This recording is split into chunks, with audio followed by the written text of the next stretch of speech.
बिस्मिल्लाहिर्रहमानिर्रहीम। अस्सलाम वालेकुम। काश का भाई, गंदम की फसल से अगर आप 60 से 70 मन फी एकड़ पैदावार हासिल करना चाहते हैं तो आपको चाहिए कि आप दूसरी खादों के साथ पोटाश वाली खाद का इस्तेमाल लाजमी करें, क्योंकि गंदम के पौधे को 3 अज्जा ऐसे होते हैं खुराक के, या यूं समझ लें कि 3 खादें ऐसी होती हैं जो जमीन से बहुत ज्यादा मिकदार के अंदर चाहिए होती हैं।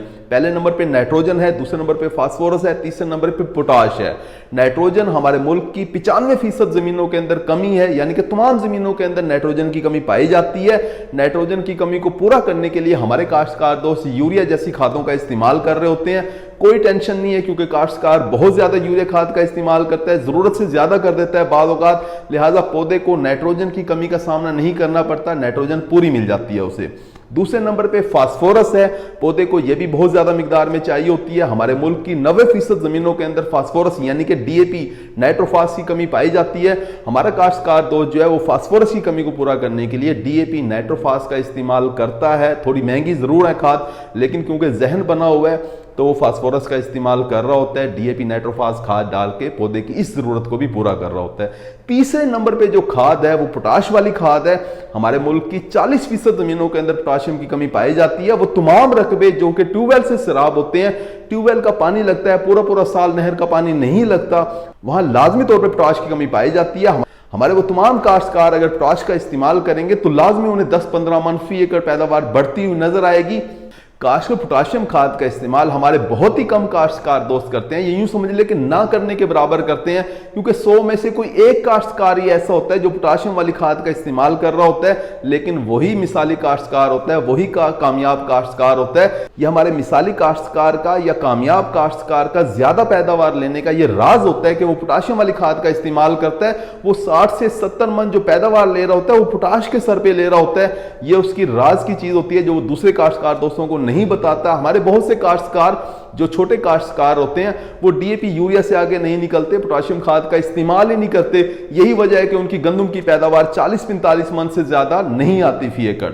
काश को अगर तो आपने 40-45 मन ही गंदम की फी एकड़ पैदावार लेनी है तो फिर तो आप पोटाशियम खाद का इस्तेमाल ना करके भी शायद ये ले सकते हैं, लेकिन 60 से 70 मन फी एकड़ पैदावार का अगर आपका हदफ है, ये टारगेट आप रखते हैं, तो फिर आपको लाजमी तौर पे पोटाशियम वाली खाद का इस्तेमाल करना पड़ेगा। कौन सी पोटाशियम वाली खाद आपने इस्तेमाल करनी है, सस्ता सोर्स कौन सा है, सस्ती पोटाशियम वाली खाद कौन सी है, किस तरीके से किस वक्त आपने इस्तेमाल करनी है, इसके बारे में आज बात कर रहे होंगे। अगर आपने हमारे चैनल सब्सक्राइब नहीं किया, चैनल को फौरन सब्सक्राइब कर दें, साथ में बेल के बटन को दबा दें ताकि फसलों के मुतालिक हम जितनी वीडियो बना रहे होते हैं वो आपको बर वक्त मिल सके। काश में गंदम की फसल के अंदर पोटाशियम वाली खाद के बहुत ज्यादा फायदे हैं। शुरू से अगर मैं बात करूं तो पोटाशियम वाली खाद सबसे पहले फायदा जो दे रही होती है वो शगुफों की तादाद बढ़ा देती है, यानी कि आपके खेत के अंदर सीटों की तादाद बढ़ जाती है। जब सीटों की तादाद बढ़ती है तो आपकी ऑटोमेटिकली पैदावार बढ़ जाती है। दूसरे नंबर पे जो फायदा होता है पोटाश का, और मैं समझता हूं कि ये बहुत बड़ा फायदा है, कि पौधे को ये गर्मी के दबाव से बचाती है, सर्दी के दबाव से बचाती है, पानी की कमी के दबाव से बचाती है। यानी किसी भी किस्म का दबाव आ जाए फसल के ऊपर, जिस काश्तकार दोस्त ने पोटाशियम वाली खाद नहीं इस्तेमाल की होगी वहां तो ये दबाव नजर आएगा, लेकिन हमारे वो तमाम काश्तकार जो पोटाशियम वाली खाद का इस्तेमाल करेंगे ना उसकी फसल के ऊपर कोरे का कोई ज्यादा असर होगा, ना फसल के ऊपर गर्मी का ज्यादा असर होगा, और ना ही पानी की कमी का ज्यादा असर होगा। क्योंकि पोटाशियम वाली खाद जो है वो पानी का इस तरह से निजाम बना देती है पौधे के अंदर कि अगर पानी की कमी भी आ जाए तो पौधे को कमी का एहसास नहीं होता। अगर गर्मी ज्यादा हो जाए तो ये शिकंजी का काम करती है, पौधे को ठंडा कर रही होती है, कोरे के असरात से बचा रही होती है। काश में पोटाशियम वाली खाद का इस्तेमाल करके हमारे गंदम के पौधे ना सिर्फ बीमारियों से महफूज रहते हैं, ना सिर्फ ये पोटाश क़ुव्वत मुदाफ़त को बढ़ा रही होती है, बल्कि पौधे का जो तना होता है उसे मजबूत कर रही होती है, जड़ों को लंबा कर रही होती है, पौधा दरख्त की तरह खड़ा होता है, फसलें गिरने से महफूज रहती हैं। और गंदम की फसल का वो नुकसान जो फसल के गिरने से होता है वो भी नहीं होता हमारे काश्तकार दोस्त का, तो इससे भी हमारी पैदावार बढ़ रही होती है। काश में गंदम की फसल के अंदर सबसे बड़ा फायदा जो हमारे काश्तकार दोस्त नोट कर रहे होते हैं वो ये होता है कि इससे वजन बढ़ जाता है। दाने को ये पिचकने नहीं देती, यानी गर्मी जब ज्यादा हो जाए, मार्च के महीने के अंदर गर्मी ज्यादा हो जाती है, बाद औक़ात दाना बहुत से काश्तकार दोस्तों का पिचक जाता है, या फिर बाद औक़ात हमारे काश्तकार दोस्त सोका लगा देते हैं चौथे पानी के ऊपर, उस वक्त दाना पिचक जाता है, दाना छोटा रह जाता है। लेकिन अगर आपने पोटाश वाली खाद का इस्तेमाल किया होगा तो आपके दाना पिचकेगा नहीं, दाना मोटा रहेगा, दाने के अंदर वजन आएगा। अगर आप पोटाश का वजन देखना चाहते हैं तो आप एक थैले को देखें, अंदाजा लगाएं कि इसका कितना वजन होगा। अगर आपको लग रहा है कि उसके अंदर 40 किलोग्राम दाने हैं, लेकिन जब आपने वजन किया तो उसके अंदर 45 किलोग्राम दाने होंगे, ये 5 किलोग्राम जो वजन बढ़ गया है दानों का, ये पोटाश की वजह से है। पोटाशियम वाली खाद का इस्तेमाल करने से आपके अंदाजे गलत हो जाते हैं, दानों का वजन बढ़ जाता है। अब बात की जाए कि कौन सी पोटाश इस्तेमाल की जाए, क्योंकि मार्केट के अंदर एसओपी पोटाश भी मिल रही होती है, एमओपी पोटाश भी मिल रही होती है, 25 किलोग्राम की एसओपी पोटाश भी मिल रही होती है और आपको लिक्विड पोटाश भी मिल रही होती है। काशो सारी ही पोटाश बेहतरीन है, जो भी आप इस्तेमाल करेंगे आपको बेहतरीन रिजल्ट मिल रहे होंगे।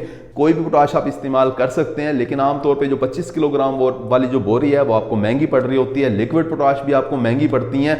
एसओपी पोटाश जो 50 किलोग्राम वाली है वो भी आपको महंगी पड़ रही होती है। जो एमओपी पोटाश है ये आपको सस्ती पड़ती है, लेकिन ये भी एक बेहतरीन पोटाश है। गंदम की फसल के अंदर आप इस्तेमाल कर सकते हैं, कोई इसका नुकसान नहीं है। गंदम की फसल के अंदर, गंदम की फसल में भी इस्तेमाल करें, चावल में भी इस्तेमाल करें, कमाद में भी इस्तेमाल करें, मकई के अंदर भी इस्तेमाल करें। इसके अंदर कुछ नमकियात होते हैं जो कि नुकसान पहुंचाते हैं आलू की फसल को, जो नुकसान पहुंचाते हैं टमाटर की फसल को, जो नुकसान पहुंचाते हैं तंबाकू की फसल को और जो नुकसान पहुंचाते हैं बागात को। अगर तो आप इस तरह की चीज़ें काश्त करते हैं तो फिर तो आप एसओपी खाद का इस्तेमाल करें, एमओपी खाद का इस्तेमाल ना करें। लेकिन अगर आप इस तरह की फसलें काश्त नहीं करते तो फिर आप सस्ती पोटाश यानी कि एमओपी पोटाश ही इस्तेमाल करें। अगर मिकदार की बात की जाए तो 1 बोरी फी एकड़ डाली जाती है, यानी 50 किलोग्राम की जो बोरी होती है वो आपको 1 एकड़ के अंदर डालनी चाहिए। वक्त की बात की जाए कि किस वक्त पोटाशियम वाली खाद का इस्तेमाल किया जाए, तो जिस वक्त आप डीएपी खाद का इस्तेमाल करते हैं यानी जमीन की तैयारी के वक्त बीज के साथ, उसी वक्त आप बीज के साथ पोटाश वाली खाद का भी इस्तेमाल कर दें। अगर आप उस वक्त नहीं कर सके जमीन की तैयारी के वक्त तो फिर आप इसे पहले पानी के ऊपर इस्तेमाल कर लें, पहले पानी पे नहीं कर सके तो दूसरे पानी के ऊपर कर लें। लेकिन पोटाश वाली खाद जितना जल्दी आप इस्तेमाल करेंगे आपको उतना ही फायदा होगा। हमारे बहुत से काश्तकार दोस्त जो हैं वो आधी पोटाश जमीन की तैयारी में डालते हैं और आधी पोटाश जो है वो गोब की हालत के अंदर इस्तेमाल कर रहे होते हैं, वो भी ठीक कर रहे होते हैं, अच्छी पैदावार ले रहे होते हैं। आप इस तरह से भी पोटाशियम वाली खाद का इस्तेमाल कर सकते हैं, लेकिन जरूरी यह है कि पोटाशियम वाली खाद इस्तेमाल लाजमी करें। हमारे वो काश्तकार जो 1 बोरी पोटाश की इस्तेमाल नहीं कर सकते, उन्हें महंगी लग रही है, तो उन्हें ये चाहिए कि 1 बोरी एमओपी पोटाश सस्ती वाली पोटाश ले लें और 2 एकड़ के अंदर इस्तेमाल कर लें। अगर आपको फिर भी महंगी लग रही है तो 1 बोरी को आप 3 एकड़ के अंदर 17-17 किलो करके इस्तेमाल कर लें, लेकिन करें जरूर। ये सिफारिश तो नहीं की जाती, रिकमेंडेड तो नहीं है कि आप इस तरह से थोड़ी थोड़ी पोटाश दें, लेकिन अगर आप थोड़ी पोटाश भी इस्तेमाल करेंगे तब भी आपको रिजल्ट मिल रहे होंगे। बिल्कुल ना डालने से कुछ डालना बेहतर है। उम्मीद है कि इस साल आप पोटाश वाली खाद का इस्तेमाल करके गंदम की पैदावार कुछ ना कुछ लाजमी बढ़ा लेंगे। पिछले सालों में आपने पोटाश वाली खाद अगर इस्तेमाल की है तो कितना ज्यादा पैदावार, आपको फर्क कितना लगा है, कमेंट के अंदर लाजमी बताइएगा। उम्मीद है कि वीडियो आपको समझ आ गई होगी। अपना ख्याल रखिएगा। अल्लाह हाफिज।